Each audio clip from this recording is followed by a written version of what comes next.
সলাতের মধ্যে আল্লাহ রাব্বুল আলামিন অনেক কোরআনের দোয়া দিয়েছেন, অনেক হাদিসের দোয়া নবী মুহাম্মদ সাল্লাল্লাহু আলাইহি ওয়াসাল্লামের পক্ষ থেকে আমাদের জন্য দিয়েছেন। সালাম ফেরানোর আগে আমার সময় আছে, আমি সুন্নাত নামাজে আছি, আমি নফল নামাজে আছি, অথবা ফরজ নামাজ একাকী পড়ছি, জামাতের জন্য এত দীর্ঘ দোয়ার দরকার নেই, কারণ অনেকের কাজের ব্যস্ততা আছে। কাজ ফেলে রেখে শুধু সলাৎ নিয়ে পড়ে থাকার নির্দেশনা নেই।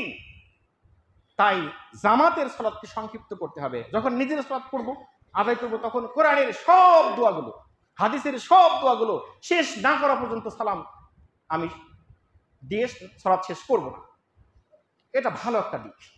অন্তত পক্ষে দোয়া মাসুরার পরে বা তাশাহুদের পরে এবং দুরূদ শরীফ পড়ার পর দোয়া মাসুরা দিয়ে আমরা সলাৎ শেষ করে দিই। দোয়া মাসুরা বলতে দোয়ার কোনো শেষ নাই, আপনি যেটা পড়বেন সেটাই দোয়া মাসুরা। সবচেয়ে বড় মাসুরা হচ্ছে রব্বানা আতিনা ফিদ দুনিয়া হাসানাতাও ওয়া ফিল আখিরাতি হাসানাতাও ওয়া কিনা আযাবান নার।